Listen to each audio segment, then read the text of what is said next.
ถือบ่พี่น้องถือบ่อุ๊บถือบ่พี่น้องถือบ่ปึ้ยนะครับครับกับสวัสดีนะครับน้องพี่น้องเนาะนะครับผมสุขุสุขคนนะครับที่เขามารับชมนะครับผมมื้อนี้นะครับผมนะครับเดี๋ยวกับสิพาพี่น้องมายกสะดุ้งนะครับเนาะนะครับบรรยากาศอยู่ทงไฮทงหน้านะครับเนาะนะครับว่าสีใดน้อยหรือใดหลายนะครับเนาะซ้ำใดนะครับกับมาลุ่นซอยๆกันเด้อนะครับผมนะครับกับไปบึงนะครับเนาะหมายยกสะดุ้งของเขาก็แล้วกันครับนี่นะครับหมายยกสะดุ้งหน่อยนะครับเนาะหาปลาหน่อยนะครับมื้อนี้หาปลาเล็กนะครับไปทำกับข้าวเย็นนะครับเนาะนี่นะครับก็จะเป็นปลาเขานะครับเนาะพี่น้องเนาะก็จะเป็นปลาเขาขึ้นไปข้างบนนะครับเนาะนะครับมื้อนี้ผมกะมาหาเลาะนำทงไฮทงหน้าคือเก่านะครับเนาะยกสะดุ้งนะครับเนาะนะครับนี่นะครับป้ากะมาเพื่อร้ายอยู่นะครับเนาะเรื่อยๆนะครับเนาะนะครับเดี๋ยวผมสิยกให้เบิ่งกันแล้วกันนะครับ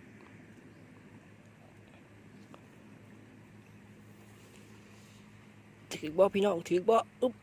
ถือบ่พี่น้องถือบ่ปึ้ยนะครับก็จะมีปลาเข็งหน่อยเนาะครับเนาะ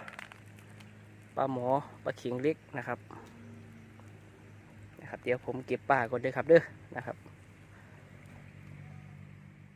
กะเบิ่งกันไปเรื่อยๆนะครับเนาะ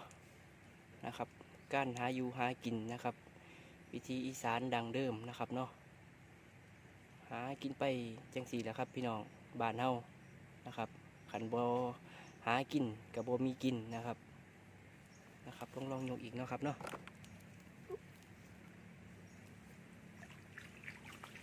นั่นครับพี่น้องครับ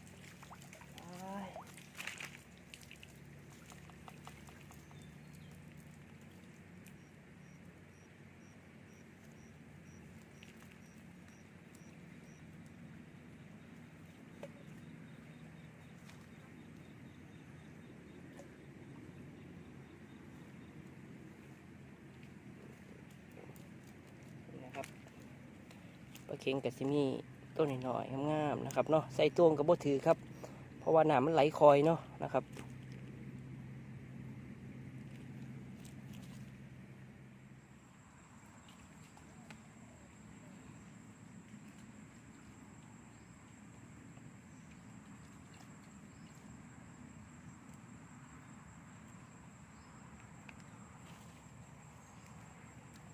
ยกเบิ้งพี่น้องยกเบิ้ง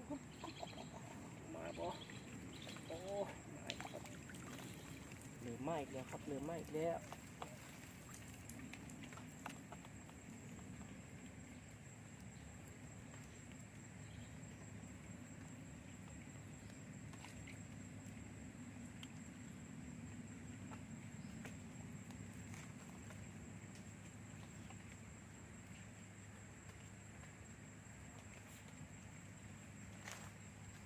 เริ่มไหม้แล้วครับเริ่มไหม้อีกแล้วนะครับแดดกำลังออกเนาะครับเนาะแดดกำลังออกนะครับก็คือว่าสิมีรุ่นอีกอยู่นะครับเนาะช่วงค่ำ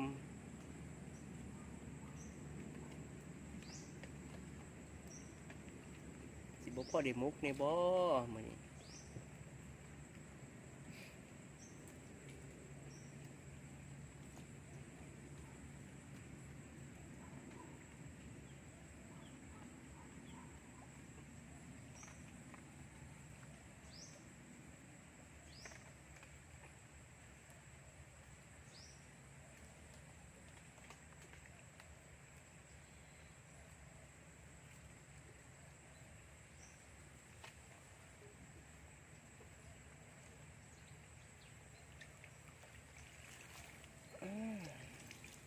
เก็บเทเล็กเทน้อยครับ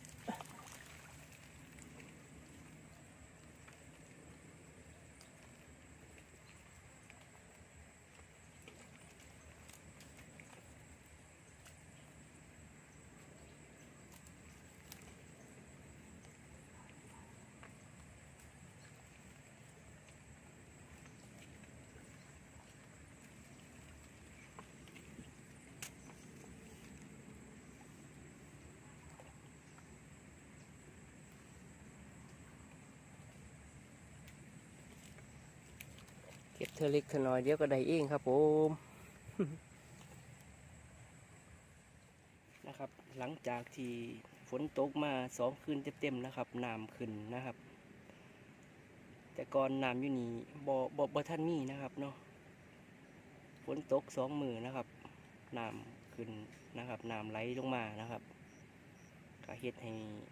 ป่าหน่อยลงนะครับเนาะป่าลงนะครับนี่แหละครับความสุขของคนอีสานบ้านเฮานะครับหาอยู่หากินนะครับผม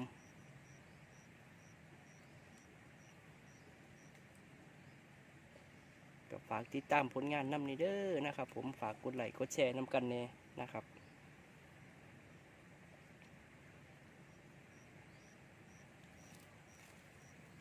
ไอพี่น้องยกพี่น้องยกนั่น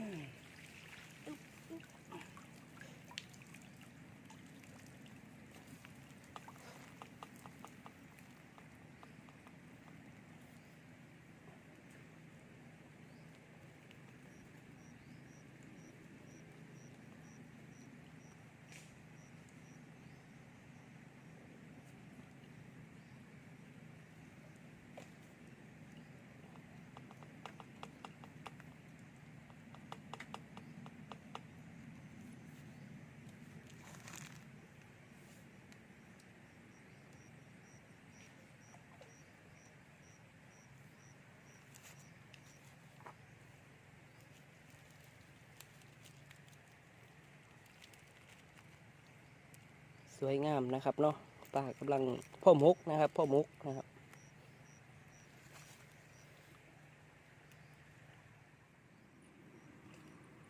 นะครับช่องนี้ก็จะเป็นช่องหาปลานะครับเนาะหาปลาตกปลานะครับช่องนี้หาปลานะครับ หากินแบบดังเดิมนะครับเนื่องกับฝากไว้น้ำเนกันแล้วกันครับ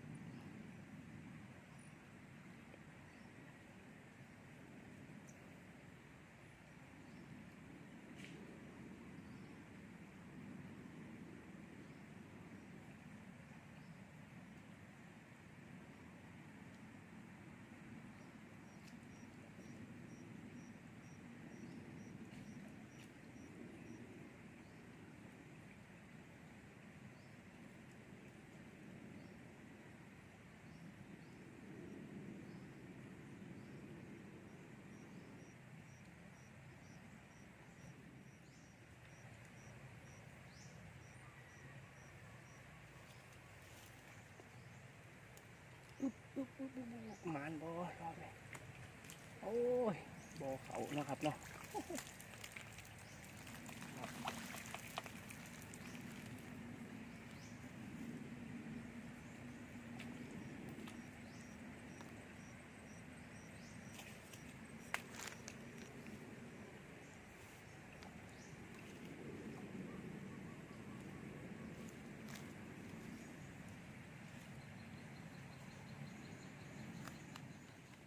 นะครับฝนก็ลงมิดแล้วครับผมฝนตกแดดออก นะครับฝนตกแดดออกนะครับเนาะ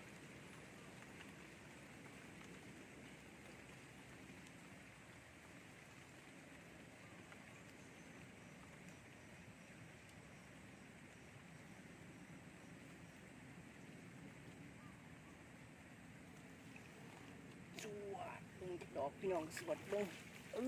ย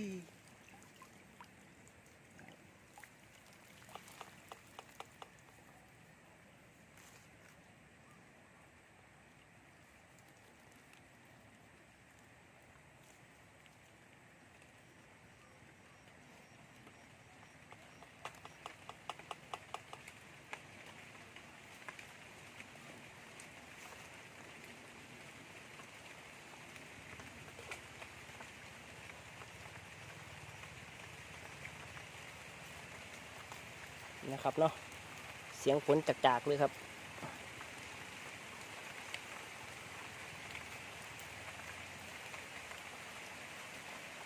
ครับผมฝนตกแล้วนะครับ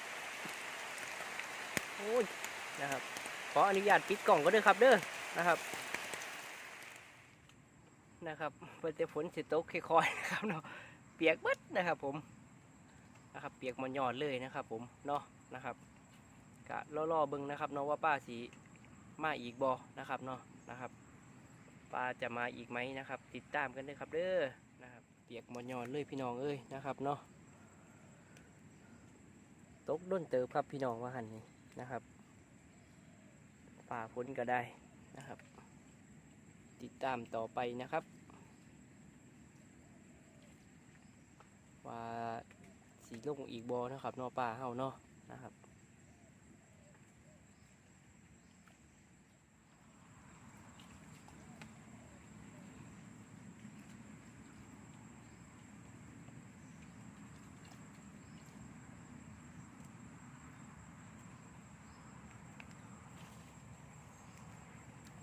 ยกมือพี่น้องยกมือ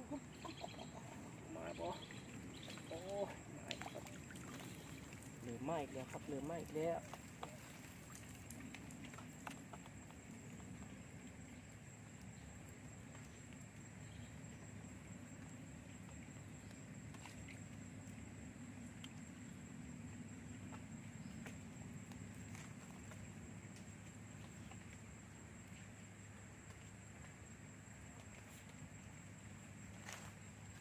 เหลือไม่อีกแล้วครับเหลือไม่อีกแล้ว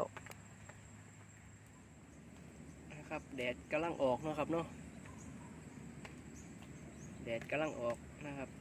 ก็คือว่าสิมีรุ่นอีกอยู่นะครับเนาะช่วงค่ำ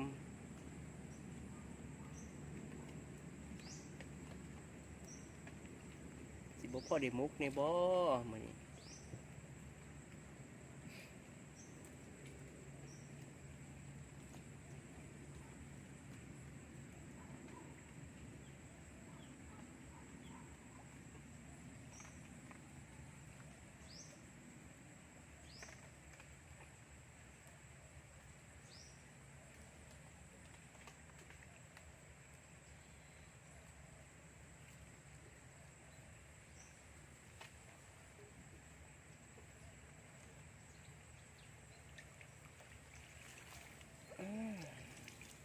เก็บเธอเล็กเธอน้อยครับ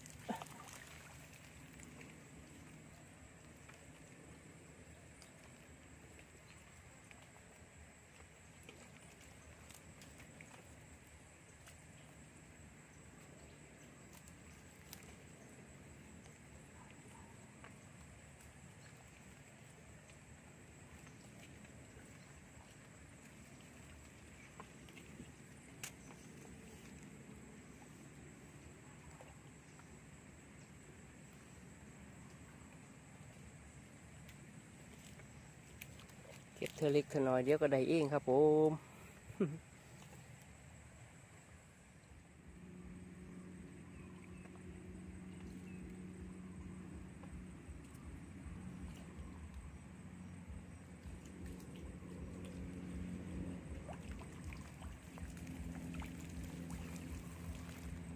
เก็บเรื่อยๆครับผม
กำลัง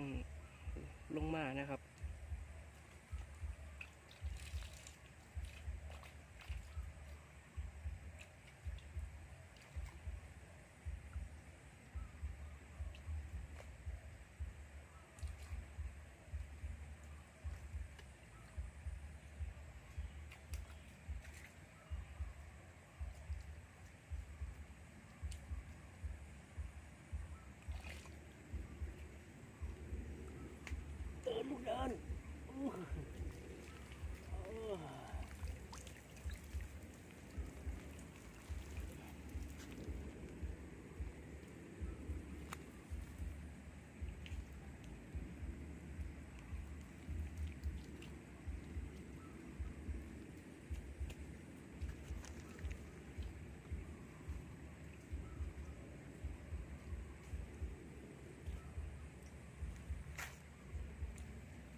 เก็บเล็กผสมหน่อยครับผม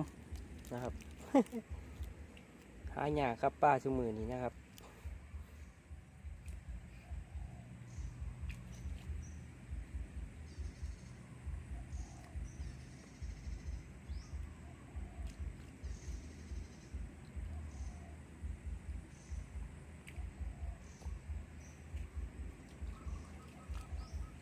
เดิน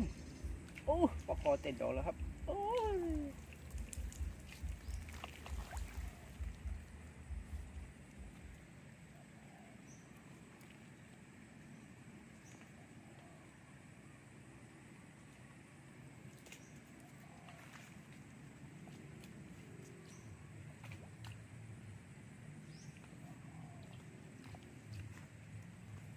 เต้นดงดิ้งดงดิ้งเลยครับผม นะครับกะได้เวลากลับเลยเนาะครับเนาะนะครับ เพราะว่าป้ามันโบลงนะครับเนาะนะครับเงียบแล้วนะครับกับผลงานกับพ่อได้แล้วแรงนะครับผมเนาะนะครับจะได้กับพ่อกันคลิปหน้าก็แล้วกันนะครับเนาะนะครับสำหรับมือนี้นะครับเย้าฟิตชิงนะครับลาไปก่อนเด้อนะครับพี่น้องครับสวัสดีครับ